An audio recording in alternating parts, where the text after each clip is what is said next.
వీక్షకులందరికీ నమస్కారం. అందరికీ నూతన ఆంగ్ల సంవత్సర శుభాకాంక్షలు. చాలామందికి క్యూరియాసిటీ ఉంటుంది, వచ్చే సంవత్సరం గ్రహగతుల్లో ఏమైనా మార్పులు ఉన్నాయా? అసలు నిజానికి క్యూరియాసిటీ ఉన్నా లేకపోయినా తెలుసుకోవాల్సినటువంటి విషయం ఏంటి అంటే గ్రహగతులు ఎలా ఉన్నాయి.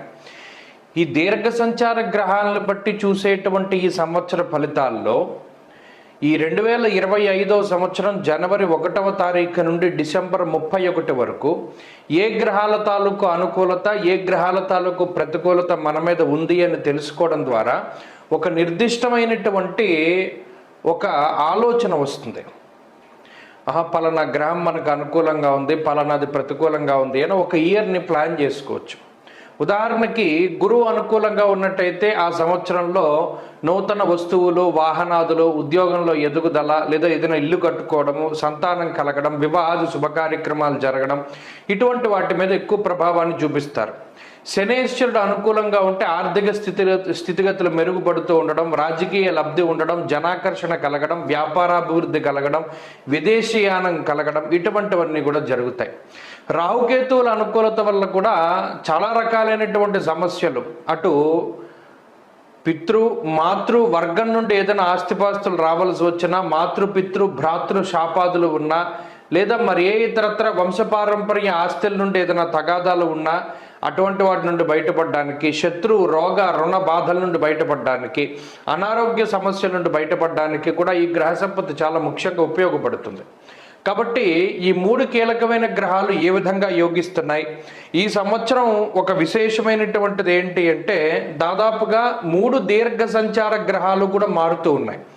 ఎప్పుడు ప్రతి సంవత్సరం ఏమవుతుంది అంటే గురువు కానీ రాహువు కానీ, ప్రతి సంవత్సరం గురుడు మారతారు, గురుడితో పాటు అప్పుడప్పుడు శని మారుతారు, లేదా గురుడితో పాటు అప్పుడప్పుడు రాహువు మారుతారు. ఈ సంవత్సరం ఏమవుతుంది అంటే 3 గ్రహాలు కూడా మారుతూ ఉన్నాయి.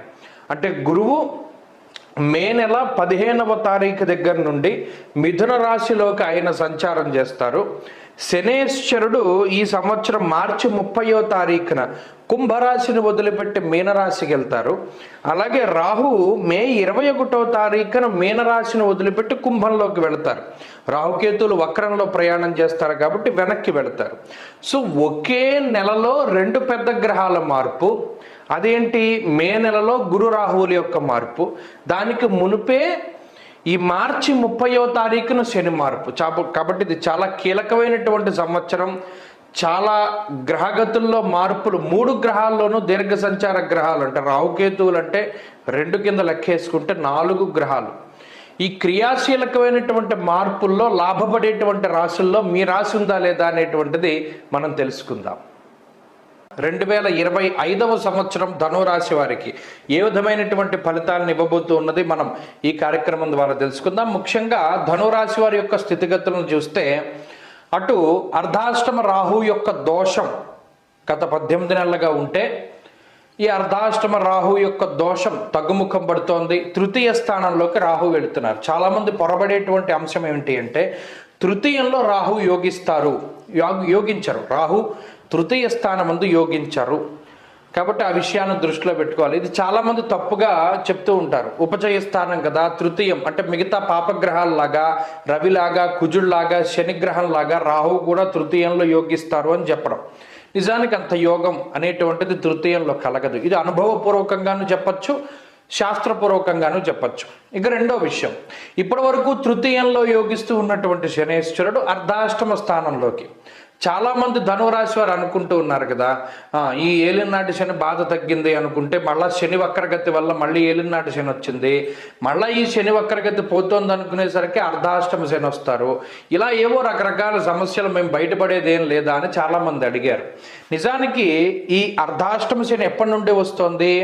మార్చి 30వ తారీఖు నుండి వస్తుంది. మరి ఆలోపు ఉండేటువంటి పరిస్థితులన్నీ కూడా ఈ శనేశ్వరుడి గ్రహం వల్ల అనుకూలంగానే ఉన్నాయి. ఇక ప్రధానమైన విషయం గురుబలం రావడం. నిజానికి 7వ స్థానంలో గురుడు ఉండడం అనేటువంటిది చాలా గొప్ప విషయం. ఎందుకంటే రాశిపై గురుని యొక్క దృష్టి ఉంటుంది. 7వ స్థానంలో పూర్ణ శుభగ్రహం శుభ ఫలితాలను ఇవ్వడం అనేటువంటిది చాలా మంచి విషయం. రాజదర్శనం ఆరోగ్యం, గాంభీర్యం, గాత్రపోషణం అంటూ ఉన్నది శాస్త్రం. ఇక్కడ దీర్ఘ సంచార గ్రహాలలో ఒక గ్రహం గురుడు పూర్తిగా అనుకూలంగా ఉన్నారు. అది ఎప్పటి నుండి? మే నెల 15వ తారీఖు దగ్గర నుండి. కాబట్టి ధనురాశి వారి యొక్క స్థితిగతులన్నీ మే నెలకి ముందు, మే నెల తర్వాత కూడా మార్పు చెందుతాయి. ఈలోపు ఏప్రిల్ 1 వరకు కూడా శని బలం ఉన్నది. ఇక్కడ మనం ప్రధానంగా గుర్తుపెట్టుకోవాల్సింది 3 దీర్ఘ సంచార గ్రహాలు ప్రతికూలంగా ఉంటే సమస్య, కానీ అందులో ఏదైనా ఒక్కటి యోగించినా జీవితంలో మనకి ధైర్యము, ఊతం దొరుకుతుంది. ఏదైనా ఊబిలో మునిగిపోయేటువంటి వాడికి ఒక చిన్న పుల్ల దొరికినా ఒక్కొక్కసారి అది ప్రాణాలను కాపాడుతుంది. అలాగే ఈ 3 దీర్ఘ సంచార గ్రహాల్లో ఏదో ఒక్కటి యోగించినా మంచి ఫలితం వస్తుంది. ఈ సంవత్సరంలో గురుడు యోగిస్తున్నారు. రాస్యాధిపతి యోగించడం అనేటువంటిది చాలా మంచి విషయంగా చెప్పచ్చు. దీనివల్ల ఏమవుతుంది?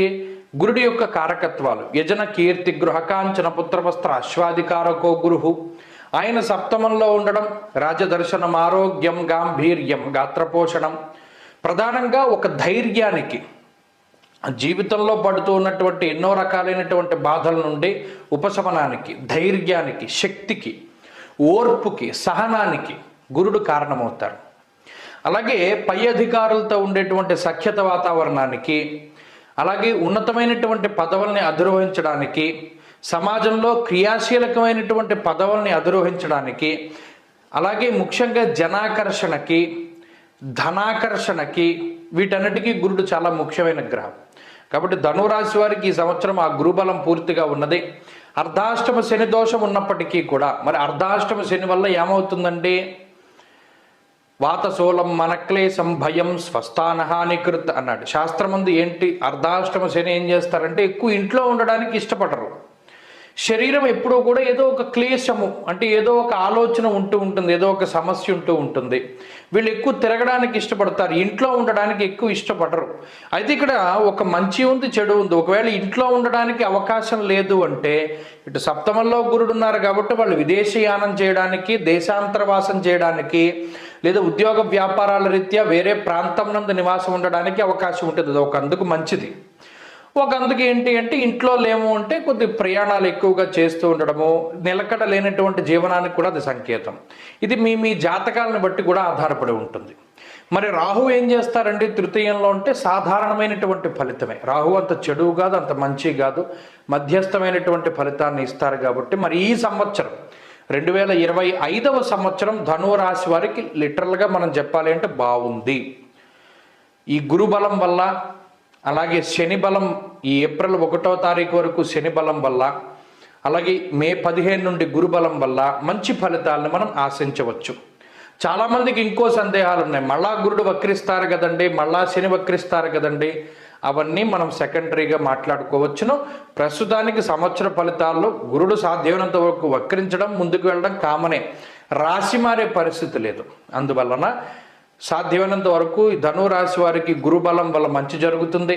అటు నూతన గృహాలు కొనుగోలు చేయడానికి, నూతన వ్యాపారాలు ప్రారంభించడానికి, కొత్త ఉద్యోగాల్లో జాయిన్ అవ్వడానికి, విదేశీయానం చేయడానికి, విదేశీ విద్యా, ఉద్యోగం, వ్యాపారం లాంటివి సక్సెస్ అవ్వడానికి, కోర్టు కేసుల నుండి బయటకు రావడానికి, మెటీరియల్ సక్సెస్ సాధించడానికి, శత్రువులపై విజయానికి, ఆర్థిక లాభానికి, ఆరోగ్య లాభానికి, సంతాన ఉత్పత్తికి గురుడు చాలా గొప్పగా ఉపయోగపడుతూ ఉంటారు. కాబట్టి ఈ సంవత్సరం బాగుంది. ఈ గ్రహస్థితి ఇంకా మెరుగ్గా పనిచేయాలండి. దానికి ఏంటండి బెస్ట్ రెమెడీ అంటే, అర్ధాష్టమ శని దోషం ఎప్పుడు పోతుంది? ఇది మీరు గుర్తుపెట్టుకోండి. నలుపు నీలం వస్త్రాలకి దూరంగా ఉండండి. శనివారం వచ్చింది అంటే చెప్పులు వేసుకోకండి. శనివారం వచ్చింది అంటే, ఆదివారం వచ్చింది అంటే ఈ 2 రోజుల్లోనూ మద్య మాంసాలను నిషేధం చేయండి. ఎక్కడ బయట వండినటువంటి పదార్థాలు తినద్దు. మినప్పప్పుతో చేసిన పదార్థం కానీ, నూనెతో చేసినటువంటి పదార్థం కానీ ఇవేవి కూడా తినకండి. కాఫీ టీలు తాకండి. ఎంతసేపు ఇంట్లో వండినటువంటి పదార్థం, ఉడకబెట్టినటువంటి పదార్థాలని శని ఆదివారాలు తీసుకోండి. చెప్పులు వేసుకోకుండా నడవండి. అలాగే శనివారం ప్రదోష కాలంలో శివాలయంలో దీపం పెట్టండి. మంగళవారం నాడు నలుపు రంగు వస్త్రాలను కానీ, పళ్ళను కానీ, స్వీట్ని కానీ దానం చేయండి. అద్భుతమైనటువంటి ఫలితాలు సంప్రాప్తమవుతాయి. స్వస్తి.